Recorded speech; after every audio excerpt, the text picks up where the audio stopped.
नमो नमः भवतां सर्वेषां हार्दं स्वागतम। आप सभी का संस्कृत सोपानम में पुनः स्वागत है।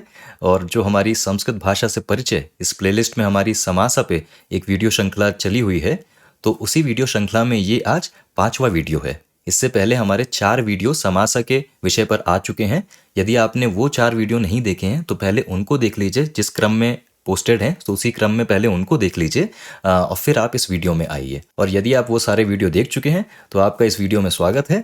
देखिए, इस वीडियो में तत्पुरुष समासा के ही अंडर में, उनकी ही सब कैटेगरी में 2 और समासा ऐसे हैं जो हम कोई भी संस्कृत साहित्य पढ़ते हैं तो उसमें हमें वो समासा देखने को मिलते हैं। तो ये बहुत ही कॉमन, बहुत ही सामान्य समासा हैं। ऐसे तो तत्पुरुष समासा में और भी प्रकार के समासा हैं, परंतु ये जो 2 समासा हम करेंगे ये हमें किसी भी श्लोका, किसी भी स्तोत्रम, कुछ भी हम संस्कृत का साहित्य पढ़ेंगे हमें ऐसे शब्द देखने को मिलते ही मिलते हैं। तो इनको पढ़ना, इनको जानना थोड़ा सा आवश्यक है अभी के लिए। तो चलिए अपने समासा श्रृंखला के 5वें वीडियो का आरंभ करते हैं। तो देखिए, हमने अभी तक अव्ययी भाव समासा, द्वंद्व समासा, इसमें दोनों इतर समाहार आइए, और तत्पुरुष समासा, कर्मधारय समासा, द्विगु समासा, इन सब समासा को अपने पहले के 4 वीडियो के माध्यम से कर लिया है। आज के अपने इस वीडियो में हम इन दोनों समासा को करेंगे, नन्य समासः और उपपद समासः। ये भी एक तरीके से तत्पुरुष समासा का ही भाग है। तो चलिए अब इस वीडियो के माध्यम से इन दोनों समासा को समझते हैं। तो पहले बात करते हैं नन्य तत्पुरुष समासा की। तो इस समासा के बारे में हमें क्या जानने की आवश्यकता है, उन मुख्य बिंदुओं को देख लेते हैं पहले। देखिए, जो समस पदम है वो विपरीत अर्थक होता है। कहने का अर्थ है कि यदि मैं आपको कोई पदा दे दूं और अब मुझे उसका विपरीत अर्थक शब्द बनाना है तो उसके लिए हम ये नन्य तत्पुरुष समासा का प्रयोग करते हैं। तो एक तरीके से नन्य समासा कोई एक नया शब्द नहीं बनाता है, जो एक मूल शब्द है उसी का वो विपरीत अर्थक शब्द बनाता है। ठीक है। और देखिए, ये जो 2 पॉइंट हैं कि मैं कह रहा हूं कि अच आदि पदों के साथ अन और हल आदि पदों के साथ आ। देखिए, अच, इससे अर्थ होता है जो हमारे स्वरा होते हैं। माहेश्वर सूत्र के अनुसार जो अच प्रत्याहार है वो सारे स्वरा का बोध कराता है। तो अच से अर्थ होता है वावल्स, स्वरा, और आदि से अर्थ है कि शब्द के पहले, शब्द के प्रथम स्थान पे। तो अच आदि पद क्या हो गए, जैसे ये इच्छा, ये जो शब्द है इसके आदि, इसके पहले स्थान पर एक अच वर्ण है। कहने का अर्थ है एक स्वरा है। तो वो सारे शब्द जो वावल से स्टार्ट होते हैं, जिनके आदि स्थान पर एक स्वरा होता है, उनका विपरीतार्थक करने के लिए हम अन ये ऐड करते हैं। तो कहने का अर्थ है कि उनका विपरीतार्थक बनाने के लिए हम अन इसको ऐड कर देते हैं शब्द में। तो वही मैंने लिखा है अच आदि पदों के साथ अन, और फिर मैंने लिखा है हल आदि पदों के साथ आ। तो हल क्या होता है, तो माहेश्वर सूत्राणी के अनुसार जो हल प्रत्याहारा होता है, तो हल प्रत्याहारा सारे व्यंजनों की बात करता है। तो हल से अर्थ होता है व्यंजना, कॉन्सोनेंट्स इन संस्कृत। ठीक है। तो हल आदि पद क्या हो गए, वो सारे शब्द जो कॉन्सोनेंट से स्टार्ट होते हैं, जिनके आदि स्थान पे, प्रथम स्थान पे एक कॉन्सोनेंट होता है, एक व्यंजना होता है। तो ऐसे सारे शब्दों का विपरीतार्थक बनाने के लिए हम आ इसको ऐड कर देते हैं। तभी मैंने लिखा है हल आदि पदों के साथ आ। तो नन्य तत्पुरुष समासा के लिए आपको सिर्फ ये स्मरण करने की आवश्यकता है कि यदि शब्द एक स्वरा से आरंभ हो रहा है तो उसका विपरीतार्थक बनाने के लिए अन ये आप जोड़ दीजिए, और यदि कोई शब्द एक व्यंजना से स्टार्ट हो रहा है तो उसका विपरीतार्थक बनाने के लिए आप आ ये जोड़ दीजिए। अच आदि पदों के साथ अन और हल आदि पदों के साथ आ। बस ये आपको स्मरण रखना है नन्य तत्पुरुष समासा के लिए। ठीक है। और फिर जो हमारा नन्य तत्पुरुष समासा का एक पदा बना तो उसका लिंगा क्या होगा, तो लिंगा मूल पद के अनुसार ही होगा। एक तरीके से देखा जाए कोई एक नया शब्द तो बना नहीं रहा है, बस उसी का विपरीत अर्थक बना दे रहा है। तो जो भी मूल पद का लिंगा था वही लिंगा रह जाएगा। तो जो भी धर्म का लिंग है वही इसको विपरीत अर्थक बनाने के बाद भी लिंग होगा। जो इच्छा का लिंग है वही इसको विपरीत अर्थक बनाने के बाद भी लिंग होगा। तो वही मैंने लिखा है कि समस पदस्य लिंगः मूल पद के अनुसार, और विभक्ति और वचनम ये तो प्रयोजन के अनुसार, कि वाक्य में आप जिस भी प्रकार से उसको प्रयोग कर रहे हैं तो उसके अनुसार ये विभक्ति और वचनम लेगा। तो चलिए अब इस वाक्य से थोड़ा सा और नन्य तत्पुरुष समासा को समझते हैं। अज्ञानी पुरुषः सुखम न अनुभवति। वाक्य में क्या कह रहे हैं, वाक्य में कह रहे हैं कि अज्ञानी पुरुष सुख को अनुभव नहीं करता। इस वाक्य में ये जो शब्द है, तो देखिए इसको देखते ही आप मूल पद पहचान सकते हैं कि मूल पद यहाँ पे ज्ञानी ये रहा होगा, और ज्ञानी भी रूप है। जो हमारा शब्द होता है वो तो होता है ज्ञानिन। ठीक है। एक नकारांत शब्द होता है ज्ञानिन, ज्ञानी तो उसका प्रथमा विभक्ति का रूप है, क्योंकि यहाँ पे पुरुषा के लिए प्रयोग हो रहा है तो वो भी यहाँ पे प्रथमा विभक्ति एक वचनम में है। तो देखा जाए तो हमारा मूल पद है ज्ञानिन। ठीक है। अब वाइस पर्सन ज्ञानिन। और यदि मैं इसका विपरीत अर्थक बनाना चाहता हूं कि अनवाइस, जो ज्ञानी नहीं है, तो क्योंकि ये एक हल आदि शब्द है, ये शब्द एक व्यंजना से आरंभ हो रहा है, तो इसका विपरीतार्थक करने के लिए हमें इसमें आ जोड़ देना होगा। तो अब हमारा शब्द बन जाएगा अज्ञानिन। ठीक है। और अज्ञानन इस समासा से आप क्या समझ रहे हैं? तो इस समासा से अर्थ तो यही है कि ना ज्ञानी, कि जो ज्ञानी नहीं है, ना ज्ञानी। तो यही इसका विग्रह वाक्यम हो जाता है। ना ज्ञानी इति जो हमारा समासा है वो है अज्ञानिन। और क्योंकि इस समासा को हम यहाँ पे पुरुषः इसके लिए प्रयोग कर रहे हैं, तो यहाँ पे हमारा ये समासा भी इसी पुरुषा की तरह पुल्लिंगा प्रथमा विभक्ति एक वचनम का रूप ले लेगा, तभी है अज्ञानी। ठीक है, तो नन्य तत्पुरुष समासा तो सबसे सरल है समझना, कि जो भी आपका शब्द है उसका बस विपरीत अर्थक है। तो ना ज्ञानी इति हमारा समासा बन गया अज्ञानिन। ठीक है, तो आशा करता हूँ ये सब क्लियर है। देखिए कंफ्यूज मत होइएगा, ये ना सोचिएगा कि हमारा समासा अज्ञानी ये क्यों नहीं बना। तो देखिए यदि मैं ज्ञानी ये शब्द लिखूं तो आप जानते हैं कि ज्ञानी ये प्रथमा विभक्ति एक वचनम का रूप है। सन्यासी, योगी, ये सब रूप हैं प्रथमा विभक्ति एक वचनम के। जो शब्द है वो होता है इनंता, सन्यासिन, योगिन। वैसे ही जो इसका प्रातिपदिका होता है वो होता है ज्ञानिन। ठीक है, तो हमारा शब्द तो ज्ञानिन होता है। ये अलग बात है कि इसका प्रथमा विभक्ति का रूप होता है ज्ञानी। यहाँ पे हम प्रथमा विभक्ति का रूप ले रहे हैं क्योंकि पुरुषा के लिए कह रहे हैं, तो ज्ञानी।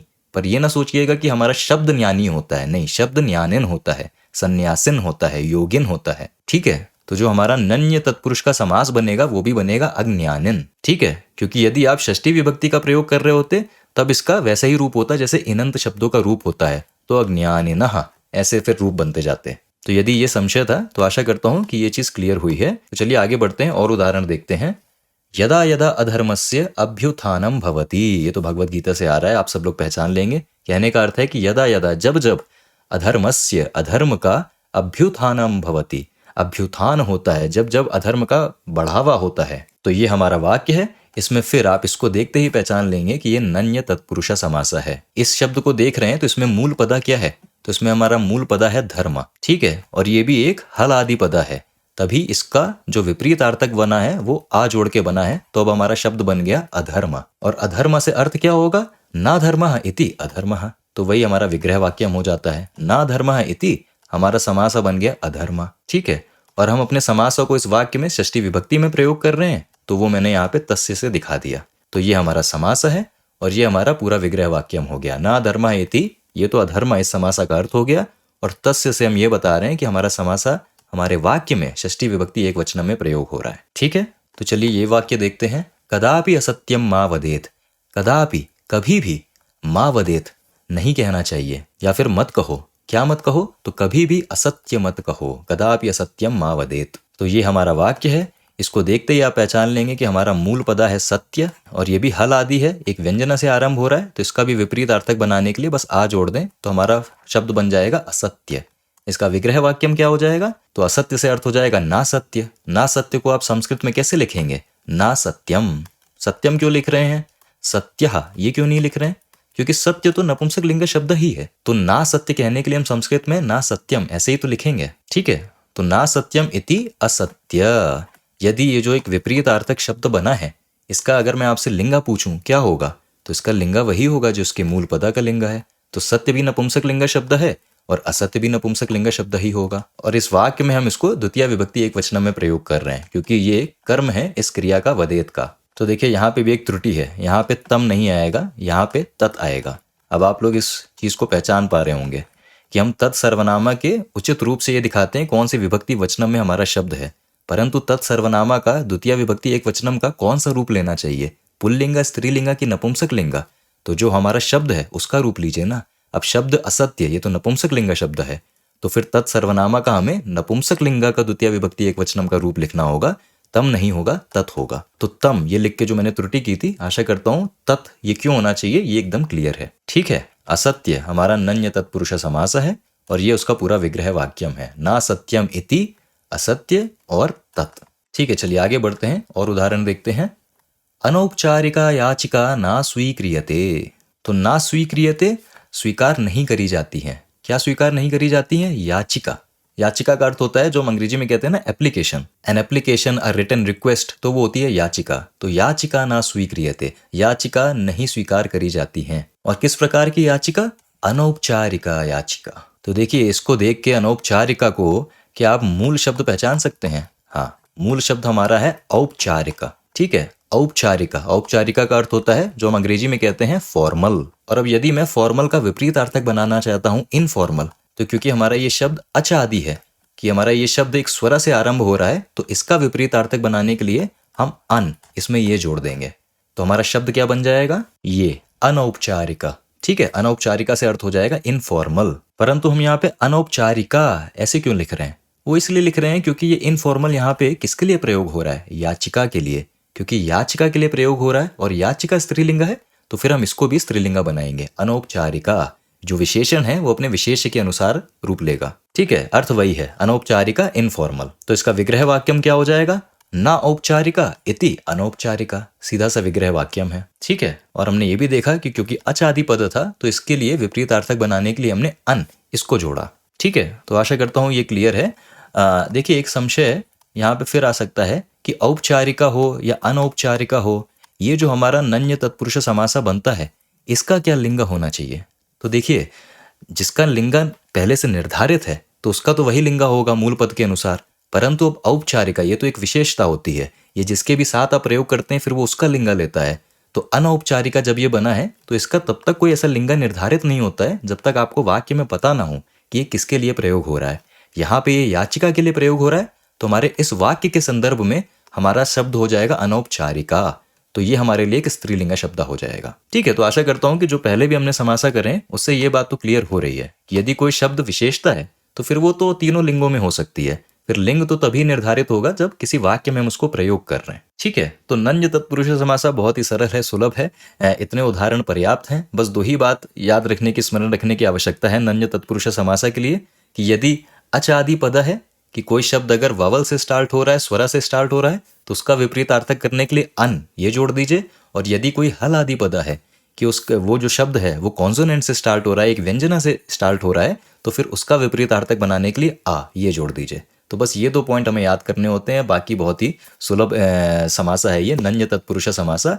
परंतु ऐसे बहुत विपरीतार्थक शब्द आप देखते हैं, इसीलिए ये नन्य तत्पुरुष समासा है, ये पता होना चाहिए जिससे हम उनको पहचान पाएं। ठीक है, तो चलिए अब आगे बढ़ते हैं और तत्पुरुष समासा के ही भीतर एक और जो भाग है उपपद तत्पुरुष समासा, तो इस समासा को भी हम पढ़ लेते हैं। बहुत ही आम समासा है ये भी, और यदि आप कोई भी शास्त्र पढ़ेंगे तो कहीं ना कहीं आपको इस समासा के बने शब्द देखने को मिलेंगे ही मिलेंगे। तो कैसे किसी शब्द को देख के हम ये पहचानें कि ये उपपद तत्पुरुष समासा है और किस भाव में ये क्या अर्थ देता है उस वाक्य में जहाँ पे इसका प्रयोजन हो रहा है, तो इन सब बातों को हम जान लेते हैं। तो चलिए अब इस समासा को समझते हैं। ठीक है, तो अपने उपपद तत्पुरुष समासा के बारे में जो कुछ मुख्य बिंदु हैं पहले उन पे थोड़ी सी बात कर लेते हैं। तो देखिए, पूर्व पदम ये एक नामपदा होगा। कहने का अर्थ है कि जो हमारा दो पदों को जोड़ के एक समासा बना है, पूर्व पदा और उत्तर पदा, तो इसमें जो पूर्व पदा है ये एक नामपदा होगा, एक ने ये नाउन होगा। और जो उत्तर पदम है वो एक कृदंता होगा। ठीक है, अब कृदंता ये क्या है? तो कृदंता पे हमने पहले भी बात की है जब हमने कृत प्रत्यय पढ़ा था अपनी इसी श्रृंखला में। देखिए, कृदंता कुछ नहीं है, कृदंता भी एक नामपदा, एक नाम ही होता है। परंतु ऐसे शब्द जो धातु के साथ कृत प्रत्यय, जो धातु के साथ यदि हम कृत प्रत्यय जोड़ते हैं तो इनको जोड़ के जो एक शब्द बनता है उनको हम एक टेक्निकल नाम देते हैं कृदंता, कृत अंत कृदंता। ठीक है, तो ऐसे शब्द जो धातु से कृत प्रत्यय जोड़ के बने हैं उनको हम कृदंता कहते हैं। और ये जो पॉइंट है यही सबसे मुख्य पॉइंट है उपपद तत्पुरुष समासा को पहचानने का, कि इसका उत्तर पदा जो है वो एक कृदंता होगा और कर्ता भाव, कि जो भी वो शब्द हमने बनाया है वो कर्ता भाव रखेगा कि यह करोति, जो उस कार्य को करने वाला है, जो क्रिया को करने वाला है। ठीक है, कौन सी क्रिया?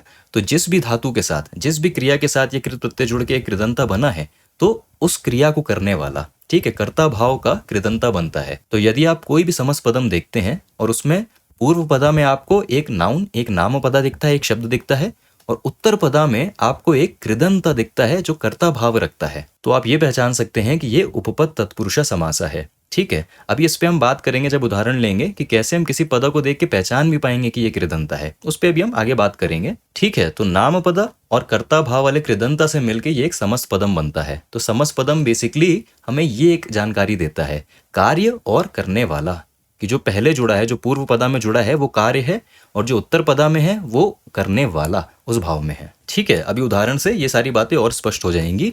फिर समस्त पद का लिंग, तो समस्त पद का लिंग होगा विशेष्य के अनुसार। ठीक है, कि जो भी इस क्रिया को कर रहा है वो किसके लिए आप प्रयोग कर रहे हैं। क्या किसी एक बालिका के लिए प्रयोग कर रहे हैं तो वो पुल्लिंगा हो जाएगा, किसी बालिका के लिए प्रयोग कर रहे हैं वो स्त्रीलिंगा हो जाएगा, किसी ऐसे शब्द के लिए प्रयोग कर रहे हैं जो नपुंसक लिंगा है जैसे मित्रम, तो फिर वो नपुंसक लिंगा हो जाएगा। तो जिसके भी लिए ये पूरा समसपदम प्रयोग करा जा रहा है जो विशेष्य है, तो उसके ही अनुसार ये पूरे समसपदम का लिंगा निर्धारित हो जाएगा। फिर विभक्ति और वचनम, तो ये तो प्रयोजना के अनुसार कि वाक्य में किस प्रयोजन में आप उसका प्रयोग कर रहे हैं उसके अनुसार विभक्ति और वचनम हो जाएगा। ठीक है, तो उदाहरण लेते हैं, फिर ये सारी बातें और स्पष्ट हो जाएंगी। तो देखिए एक वाक्य है भगवान तु सर्वज्ञः अस्ति। तो इस वाक्य में ये जो पदा है सर्वज्ञः, तो इस वाक्य में यदि आप इस पदा को देखें सर्वज्ञः, तो ये एक समास है जो बना है दो शब्दों से सर्व और ज्ञ। ठीक है, सर्व ये हमारा पूर्व पदा एक नाम पदम हो गया, और ये जो उत्तर पदा में आपको न्या दिख रहा है तो ये आप मानिए कि ये कृदंत है कर्ता भाव का। ठीक है, और यदि इसके आधार पे मैं आपसे पूछूं कि आप एक अनुमान लगाइए कि ये किस धातु से निकला होगा, तो इसको देखते ही आप पहचान जाएंगे कि ये शायद न्या जो धातु है हमारा, न्या धातु, टू नो जानना, उस भाव में, उस क्रिया में, तो ये शब्द इस न्या धातु से निकलता मालूम होता है।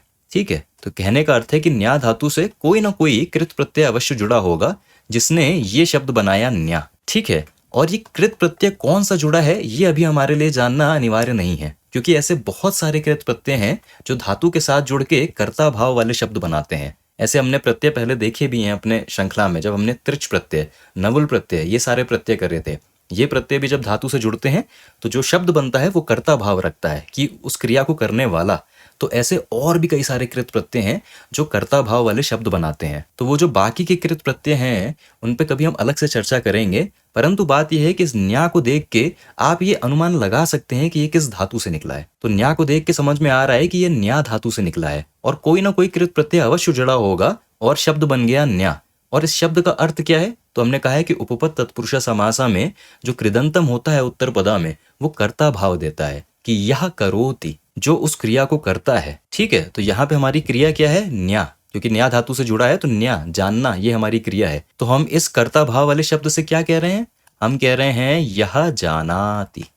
ठीक है, तो देखिए इसी धातु का मैंने बस क्रियापदा ले लिया है, यह जानाति, कि ये जो मेरा कर्ता भाव वाला कृदंता बना है ये मुझे यही तो भाव दे रहा है कि यह जानाति, जो जानता है। ठीक है, तो समसपदम में ये हो गया करने वाला, और कार्य क्या है जो उसके पहले जुड़ा है, तो यह जानाति जो जानता है, और क्या जानता है, तो यह सर्वम जानाति जो सब कुछ जानता है। तो जो पूर्व पदा में हमारा शब्द जुड़ा है वो हो गया कर्म उस क्रिया का, तो उसको हम द्वितीय विभक्ति में लिख रहे हैं कि यह सर्वम जानाति जो सब कुछ जानता है। तो यह सर्वम जानाति इति हमारा समास बना सर्वज्ञ, और क्योंकि यहाँ पे हम भगवान के लिए प्रयोग कर रहे हैं, भगवान यहाँ पे प्रथमा विभक्ति एक वचनम में है, तो इसको भी हमने उसी विभक्ति वचनम में डाला है। तो प्रथमा विभक्ति एक वचनम पुल्लिंगा का रूप, तो भगवान तु सर्वज्ञः अस्ति, परंतु सर्वज्ञ ये हमारा समास है, और उपपद तत्पुरुष समासा का विग्रह करने का ये तरीका है कि यह करोति, जो भी क्रिया हो रही है उसको लिख दीजिए, और जो पूर्व पदा में शब्द जुड़ा है वो कार्य है, कार्य और करने वाला,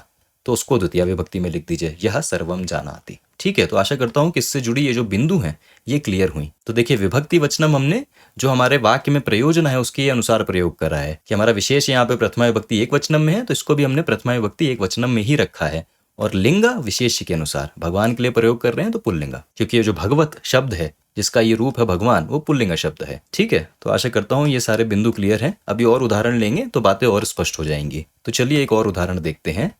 सर्वे शिष्याः कृतज्ञाः भवेयुः, तो क्या कहा जा रहा है, तो सर्वे शिष्याः सभी शिष्य भवेयुः होने चाहिए ना, विदलिंग लकारा का प्रयोग हो रहा है भवेयुः, और सर्वे शिष्य क्या होने चाहिए, तो सभी शिष्य कृतज्ञाः भवेयुः। तो ये जो हमारा शब्द है इसका समास पदम, इसका समस पदम क्या है, कृतज्ञ। ठीक है, ये तो रूप है, तो जो हमारा शब्द है वो क्या है, कृतज्ञ। और फिर वही कि कृतज्ञ को भी देख के आप पहचान लेंगे कि पूर्व पदा एक शब्द है, एक नाम पदा है, और उत्तर पदा मुझे किसी धातु से निकला एक कृदंता लग रहा है। किस धातु से निकला लग रहा है, तो न्या धातु से। और उपपद तत्पुरुष समास में ये जो शब्द बना है किसी धातु से निकल के, ये कर्ता भाव में बना होता है कि ये जो शब्द है ये उस क्रिया को करने वाला है। किस क्रिया की बात हो रही है, तो न्या धातु से निकला हुआ लग रहा है, तो जानाति इसी क्रिया की बात हो रही है। तो यह जानाति कि जो जानता है, वो ये न्या ये हमें भाव दे रहा है। और किसको जानता है, क्या जानता है, तो जो उसके पहले जुड़ा है वो कार्य है। तो यह कृतम जानाति कृता, कृता का अर्थ होता है जो किया गया। तो यह कृतम जानाति, जो किए हुए को जानता है। कहने का अर्थ है कि यदि आपके लिए किसी ने कुछ किया है तो उस किए हुए को जानता है। ठीक है, इसी को कहते हैं कि ग्रेटिट्यूड रखना। ठीक है, तो यह कृतम जानाति, जो किए हुए को याद रखता है, जानता है, उसको हम कहते हैं कृतज्ञ। ठीक है, तो ये हमारा समस्त पदम है। इस समस्त पदम से हम अर्थ क्या ले रहे हैं? तो यह कृतम जानाति, ये हम इसका अर्थ ले रहे हैं, ये उसका विग्रह वाक्यम हो गया। और ये दिखाने के लिए ये हमारा समास है, यहाँ पे बहुवचनम में है, तो सह तौ ते तत्सर्वनामा का उच्चतम रूप से ये दिखा रहे हैं कि ये जो समासा हमारा शब्द है कृतज्ञ, ये यहाँ पे बहुवचन में प्रयोग हो रहा है। ठीक है, ऐसे आप लिख देते हैं तो एकदम क्लैरिटी रहती है कि हम समासों को पहचान रहे हो, समासा किस प्रयोजन में प्रयोग हो रहा है वाक्य में, हम इसको भी पहचानते हैं, और समासा से हमें अर्थ क्या मिल रहा है हम वो भी पहचानते हैं। ठीक है, परंतु आशा करता हूं कि उपपद तत्पुरुष समासा, इसको पहचानने का और इसका विग्रह कैसे लिखते हैं ये थोड़ा सा क्लियर हो रहा है। अब चलिए एक दूसरा उदाहरण लेते हैं तो और क्लियर होगा। पंडितः वरदायाः दुर्गायाः आराधनम करोति। कह रहे हैं कि पंडितः आराधनम करोति, पंडित आराधना करता है। किसकी आराधना? तो पंडितः दुर्गायाः आराधनम करोति, कि पंडित माँ दुर्गा की आराधना करता है। और माँ दुर्गा के लिए यहाँ हम एक विशेषण का प्रयोग कर रहे हैं, वरदा। ठीक है, वरदायाः ये तो रूप है क्योंकि विशेषण है, तो जिस रूप में दुर्गा है उसी रूप में इसको भी लिखा है, तो षष्ठी विभक्ति एक वचनम में लिखा है। परंतु जो हमारा शब्द है वो है वरदा। वाक्य में हमें ये जो शब्द मिल रहा है वरदा, ये भी एक समासा है जिसमें आप थोड़े अभ्यास से दो अलग शब्दों को पहचान पाएंगे, वर और दा। तो देखिए पूर्व पदा में तो एक नाउन, एक नामोपदा बैठा है, वरा। वरा का अर्थ होता है बूंद, जिसको हम कहते हैं ना वरा, आशीर्वाद, बूंद। हिंदी में कहें तो वरदान। ठीक है, वो है ये वरा। और दा, इसको देख के अब आप ये अनुमान लगा सकते हैं कि ये उपपद तत्पुरुष समासा होगा। और ये जो दा है ये कृदंता है, तो इसको देख के आप पहचान पा रहे हैं कि ये कृदंता दा धातु जो है उसी से निकला होगा। कहने का अर्थ है कि दा धातु के साथ कोई ना कोई कृत प्रत्यय जुड़ा होगा जिसने एक ये शब्द बना दिया होगा दा, और यहाँ पे स्त्रीलिंग है तो दा, ये एक शब्द बना दिया होगा। कंफ्यूज मत होइएगा कि ये तो देखने में धातु लग रहा है। देखने में धातु इसलिए लग रहा है क्योंकि हो सकता है जो कृत प्रत्यय का हमने प्रयोग करा है उसके सारे ही अक्षर इत अक्षर होते हैं, सारे ही अक्षर हट जाते हैं, कुछ भी ऐसा जुड़ता नहीं है। परंतु इसका अर्थ ये नहीं है कि प्रत्यय ने अपना कार्य नहीं करा है। ठीक है, तो देखने में भले ही एकदम धातु की तरह लग रहा है, परंतु ये एक शब्द है जो दा धातु में कृत प्रत्यय को जोड़ के हमने बनाया है। और ये शब्द क्या अर्थ दे रहा है? तो हम जानते हैं कि उपपद तत्पुरुष समासा में ये शब्द यह करोति, जो उस क्रिया को करने वाला है उसका अर्थ देता है, कर्ता भाव देता है। तो इस दा से हम क्या कह रहे हैं? इस दा से हम कह रहे हैं यह ददाति। ठीक है, क्योंकि यहाँ पे क्रिया कौन सी है? दा धातु। दा क्रिया मतलब देना, तो इसी क्रिया का क्रियापदा क्या होता है? ददाति। तो यह ददाति, ये अर्थ मिल रहा है हमें इस दा, इस कृदंता से। ठीक है, तो समस्पदम में करने वाला ये हो गया। और कार्य क्या है समस्पदम में? जो उससे पहले जोड़ा है। तो वरा, उसको द्वितीय विभक्ति में लिख दीजिए क्योंकि कर्म है क्रिया का। तो यह वरम ददाति, जो वर देने वाला है। ठीक है, तो वरदा, इससे हम ये अर्थ ले रहे हैं। यहाँ पे क्योंकि हम दुर्गा के लिए प्रयोग कर रहे हैं, स्त्रीलिंगा के प्रयोग कर रहे हैं, तो हमने वरदा ये ऐसा स्त्रीलिंग शब्द बनाया है। तो यहाँ पे यह की जगह उचित ये होगा कि आप या इसका प्रयोग कर लें क्योंकि स्त्रीलिंग के लिए कह रहे हैं ना। ठीक है, तो वरदा से अर्थ मिल रहा है या वरम ददाति, जैसा आप यहाँ पे देख सकते हैं, या वरम ददाति इति, जो हमारा समासा है वरदा। और क्योंकि हम इस समासा को, इस समस्त पदम को हम यहाँ पे षष्ठी विभक्ति एक वचनम में प्रयोग कर रहे हैं एक स्त्रीलिंगा के लिए, तो तद सर्वनामा के स्त्रीलिंगा षष्ठी विभक्ति एक वचनम रूप को हम यहाँ लिखेंगे तस्याह, जिससे हम ये बता रहे हैं कि जो हमारा समास है वो हमारे इस वाक्य में एक स्त्रीलिंगा के लिए षष्ठी विभक्ति एक वचनम में प्रयोग हो रहा है। ठीक है, आशा करता हूँ कि ये क्लियर हो गया और उपपद तत्पुरुष समासा अब थोड़ा सा समझ में आ रहा है कि अच्छा ऐसे देखा जाता है इसको। तो चलिए अब आगे बढ़ के एक नया उदाहरण देखते हैं। एतत् काव्यम अतीव रुचिकरम अस्ति, यह काव्य अतीव बहुत ही रुचिकर अस्ति, रुचिकरा है, रुचि को जगाने वाला है, डिलाइटफुल है। तो इस वाक्य में भी ये जो शब्द है रुचिकरा, ठीक है, तो इसमें भी आप दो अलग शब्द पहचान सकते हैं, रुचि और करा। रुचि का तो अर्थ होता है जो हम जानते हैं रुचि, डिलाइट, और करा ये भी कृदंता है। अब यदि मैं आपसे पूछूं करा ये किस धातु से निकला होगा, तो इसको देखते ही आप एक इन्फॉर्म्ड गेस, एक अनुमान तो लगा सकते हैं कि ये क्री धातु से निकला होगा, कि क्री धातु से एक कर्ता भाव वाला कृत प्रत्यय जुड़ा होगा और उसने एक ये नया शब्द बना दिया होगा करा। और इस करा का अर्थ क्या होगा? जो उस क्रिया को करता है।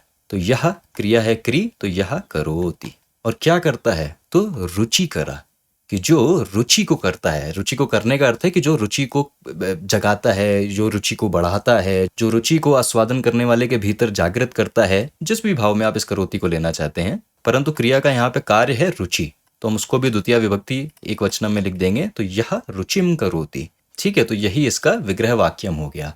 अब देखिए यहाँ पे हमने यह के स्थान पे यत ये लिखा है। अब यत इसलिए लिखा है क्योंकि इस वाक्य में हम ये काव्य इसके लिए प्रयोग कर रहे हैं। काव्य क्योंकि एक नपुंसकलिंग शब्द है, तो हम यहाँ पे यह ना हम यहाँ पे यत इसका प्रयोग कर रहे हैं नपुंसकलिंग का। कि रुचिकरा, ये रुचिकरा किसके लिए प्रयोग कर रहे हो?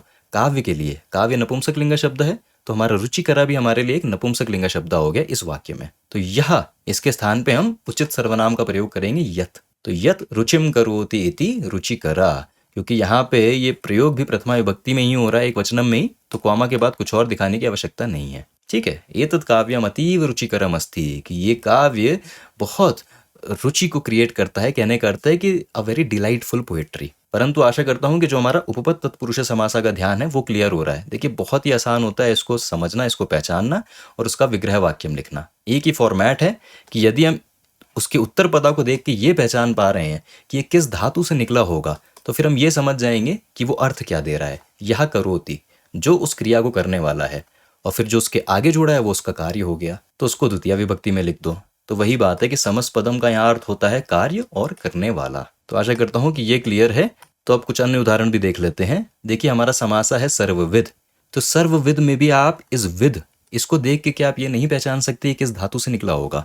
इसको देखते ही समझ में आ रहा है कि जो हमारा विद धातु है वही न्या धातु के जैसा ही विद धातु है, जानना उस क्रिया में होता है। तो जो हमारा विद धातु है इसके साथ कोई ना कोई कृत प्रत्यय जुड़ा है जिसने ये एक शब्द बना दिया है विद। ठीक है, और फिर वही बात कि ये विद देखने में लग रहा है कि ये धातु ही है, परंतु ये विद एक कृदंत है, एक नया शब्द बना है। हाँ, ये हो सकता है कि जो भी कृत प्रत्यय हमने प्रयोग करा है यहाँ पे वो कोई भी अक्षर या कोई भी वर्ण ऐड नहीं करता धातु में, क्योंकि ऐसे कई सारे प्रत्यय होते हैं जिनके सारे ही अक्षर इत हो जाते हैं, उनकी इत संज्ञा हो जाती है और उनका लोप हो जाता है। तो ऐसा देखने में कोई भी नया अक्षर, कोई भी नया वर्ण उसमें ऐड होता नहीं दिखता है, परंतु ये जो विद है तो ये कृदंता है, क्योंकि इस धातु पे एक प्रत्यय का कार्य हुआ है। और उपपद तत्पुरुष समास में हम जानते हैं कि जो भी नया शब्द बना है वो कर्ता भाव वाला ही है, कि यह करोति वही भाव देता है। ठीक है, तो हम यहाँ पे इस विद से क्या कह रहे हैं? हम इस विद से कह रहे हैं यह वेत्ति। ठीक है, विद धातु का अगर आप क्रियापदा देखें तो वेत्ति अर्थ वही है, जानाति जैसा, परंतु क्योंकि विद धातु ले रहे हैं तो उसी का क्रियापदा का प्रयोग कर रहे हैं यहाँ पे वेत्ति। तो इस कर्ता भाव वाले कृदंता से हमें अर्थ मिल रहा है यह वेत्ति। और क्या जानता है? तो यह सर्वम वेत्ति, जो सब कुछ जानता है। वही एकदम वैसा ही शब्द है सर्वज्ञ, बस वहां पे अलग धातु का प्रयोग था, यहाँ पे विद धातु का प्रयोग है। ठीक है, परंतु सर्वविद इसको देखते ही आप पहचान जाएंगे कि ये उपपद तत्पुरुष समास है। और इसका विग्रह कैसे लिखेंगे? तो यह सर्वम वेत्ति इति सर्वविद। आशा करता हूँ कि ये क्लियर है। अभी आगे बढ़ते हैं और इसको देखते हैं गोपालः। तो देखिए ये भी एक उपपद तत्पुरुष समास है। क्यों? क्योंकि इसको भी हम दो शब्दों में बांट सकते हैं, गो और पाला। अब ये जो कृदंता दिख रहा है पाला, ये आपको क्या लगता है किस धातु से निकला होगा? तो यदि आपने ये धातु पहले देखा है तो आप उसको देखते ही पहचान जाएंगे कि पाल धातु। पाल धातु का अर्थ होता है पालन करना, पोषण करना। तो ये पाल धातु से निकला है, कोई ना कोई कृत प्रत्यय ने इस पे कार्य करा है और शब्द बन गया है पाला। और ये कृदंता अब हमें क्या अर्थ दे रहा है? तो यह करोति। पाल धातु की क्रिया होती है पालयति। इस कृदंता से हमें अर्थ मिल रहा है यह पालयति, जो पालता है, जो पालन करता है। और किसका पालन करता है? कार्य क्या है? तो गो। गो ये प्रातिपदिका है, गो का अर्थ होता है काऊ। ठीक है, गाय। तो गोपाला से हम यही अर्थ ले रहे हैं कि जो गाय का पालन करता है, गायों का पालन करता है। तो यह गाम पालयति। ठीक है, या फिर आप उसका बहुवचनम भी ले सकते हैं कि जो ऐसा नहीं कि वो एक गाय, जो गायों का पालन करता है। तो यह गाह पालयति, जो हमारा प्रातिपदिका था गो, तो ये गाह उसी का द्वितीय विभक्ति बहुवचनम का रूप है। तो यह गाह पालयति इति गोपाला। ठीक है, यहाँ पे अब ऐसा मान के चल रहे हैं कि हम किसी पुल्लिंगा के लिए प्रयोग कर रहे हैं, इसीलिए वो गोपालः ऐसा लिखा हुआ है, एक पुल्लिंगा के रूप में लिखा है। ठीक है, तो आशा करता हूँ कि ये समास गोपाल और उसका विग्रह वाक्यम ये क्लियर हो गया। ठीक है, अब आगे बढ़ते हैं। ये उदाहरण देखते हैं, गृहस्थ। तो स्था इस शब्द को देख के क्या आप ये नहीं पहचान सकते कि ये कृदंता किस धातु से निकला होगा? सीधे सीधे समझ में आ रहा है कि ये जो हमारा स्था धातु है उससे निकला होगा, कि स्था धातु से कोई कर्ता भाव वाला कृत प्रत्यय जुड़ा होगा और उसने एक नया शब्द बना दिया स्था, जो हमें यह करोति वही वाला अर्थ दे रहा है। तो जो हमारा धातु है, जो हमारी क्रिया है स्था, उसका क्रियापदा क्या होता है? तिष्ठति। ठीक है, तो इस कृदंता से हम क्या कह रहे होंगे कि जो उस क्रिया को करता है, तो यह तिष्ठति। और यह तिष्ठति इसका अर्थ हो गया जो है, जो रहता है। और हम क्या कह रहे हैं कि जो कहाँ रहता है? तो हमें जो पहले वर्ड जुड़ा है वो उसका भाव दे रहा है। तो यह गृहे तिष्ठति, ठीक है, या गृहे, क्योंकि हम कह रहे हैं कि कहाँ रहता है तो सप्तमी विभक्ति का प्रयोग कर सकते हैं, यह गृहे तिष्ठति। तो जो घर में रहता है उसी को तो हम गृहस्थ कहते हैं। तो यह गृहे तिष्ठति इति गृहस्थ। तो आशा करता हूँ कि ये समास गृहस्थ और ये उसका विग्रह वाक्यम, ये भी क्लियर हो रहा है। उपपद तत्पुरुष समासा क्या है, कैसे पहचानते हैं, और विग्रह वाक्यम कितना सुलभता से हम पहचान जाते हैं, ये भी क्लियर हो रहा है। देखिए, आवश्यकता नहीं है कि हम इस बात को जाने कि यहाँ कौन सा कृत प्रत्यय जुड़ा है जिसने स्था धातु से ये स्था ये शब्द बना दिया। अभी आवश्यकता नहीं है। आप यदि नहीं भी जानते हैं तो भी आप कम से कम उसको देख के उसका अर्थ तो पहचान ही लेंगे, क्योंकि उसको देख के कौन सा धातु है तो समझ में आ ही जाता है। तो ये कर्ता भाव वाला कृदंता क्या कह रहा होगा, ये हम लिख सकते हैं कि यह तिष्ठति, ठीक है। तो कौन सा कृत प्रत्यय जुड़ के ये कृदंता बना रहा है, ये हम ना भी जाने अगर अभी, तो भी हम उपपद तत्पुरुष समासा को पहचानने में सक्षम है, ठीक है। तो चलिए एक और उदाहरण लेते हैं, इंद्रजित, ठीक है। तो इंद्र और जित, तो इस जित को देख के फिर क्या आप क्या पहचान नहीं सकते कि ये किस धातु से निकला होगा। देखते ही आप एक अनुमान लगा लेंगे कि ये जो जी धातु है उससे निकला है, कि जी धातु से कोई ना कोई कर्ता भाव वाला कृत प्रत्यय जुड़ा है और उसने एक शब्द बना दिया जित। और उपपद तत्पुरुष समासा में हम ये पैटर्न जानते ही हैं कि जो भी हमारा ये कृदंता बना है ये कर्ता भाव देता है, उस क्रिया को करने वाला, यह करोति। तो हम इस जित से क्या कह रहे हैं, हम इस जित से कह रहे हैं यह जयति, जो विजय पाता है। और किस पर, किसको जीतता है, तो कार्य। तो यह इंद्रम जयति, कि जो इंद्र को जीतता है, जो इंद्र पर विजय प्राप्त करता है। तो यह इंद्रम जयति इति इंद्रजित, कि उसको देखते ही हमने पहचान लिया ये उपपद तत्पुरुष समास है, और फिर हम इसका विग्रह वाक्यम लिखना जानते हैं, ठीक है। ये चिंता करने की आवश्यकता नहीं है कि जी धातु में कौन सा कृत प्रत्यय जुड़ा है जिसने ये जित ये शब्द बना दिया। इन कृत प्रत्ययों पे कभी आगे और भी बात करेंगे। अभी के लिए इतना पर्याप्त है कि इसको देख के आप ये पहचान जा रहे हैं कि किस धातु से निकला है, जिससे आप ये पहचान जा रहे हैं कि ये शब्द कह क्या रहा है। जी धातु से निकला है तो जित कह रहा है यह जयति, जो जीतता है, और कार्य क्या है, तो इंद्रजित, जो इंद्र को जीतता है, ठीक है। तो आशा करता हूं कि उपपद तत्पुरुष समासा ये भी समझ में आया। जो मुख्य बिंदु हैं उसके बारे में वो हमने जान लिया, उसका विग्रह वाक्यम कैसे लिखते हैं वो भी हमने समझ लिया। तो यदि हमें किसी भी शास्त्र में हम पढ़ रहे हैं और ऐसा कोई समास हमारे सामने आएगा तो हम सुलभता से उसको अप्रोच कर सकते हैं, उसको समझ सकते हैं, ये चीज़ है। तो ये थे हमारे इस वीडियो में ये जो दो तत्पुरुष समासा के ही भीतर के भाग थे, नन्य तत्पुरुष समासा और उपपद तत्पुरुष समासा। दोनों बहुत ही समान हैं। आप कोई भी शास्त्र उठाएंगे ऐसे शब्द आपको देखने को मिलेंगे ही मिलेंगे। तो जितने भी समासा हमने अभी तक पढ़े हैं इनको मिला के आशा करता हूँ वो सारे पूर्णतः क्लियर हैं। फिर देखिए, सही पकड़ तो तभी आती है जब हम उनका स्वयं अभ्यास करते हैं। कि आप कोई भी शास्त्र उठाइए, भगवत गीता उठाइए, रामायणम उठाइए, महाभारतम उठाइए, और उसमें फिर पहचानिए इन शब्दों को, उन शब्दों को पहचानिए, इनका विग्रह वाक्यम करिए। जब तक हम स्वयं इनका अभ्यास नहीं करते हैं ये सारे एकदम पूर्णतः हमारे स्मृति में, हमारे ध्यान में नहीं आ पाते हैं। तो आप स्वाध्याय से इनको और पकड़ फिर मजबूत कर सकते हैं अपनी। अभी एक और समासा शेष रहता है जो कि बहुत ही महत्वपूर्ण समासा है, थोड़ा सा क्लिष्ट भी है, थोड़ा सा कठिन भी है। उसको हम अपने जो हमारा अंतिम वीडियो है अभी के लिए इस श्रृंखला में, तो उसको उसमें देखेंगे। तो अभी मैं विदा लेता हूँ, आपसे मिलूंगा एक नेक्स्ट वीडियो में जिसमें हम अपना अंतिम समासा बहुव्रीहि समासा को देखेंगे, जानेंगे, समझेंगे। चलिए, आशा करता हूँ कि आज के सेशन में कुछ अच्छा सीखने को मिला।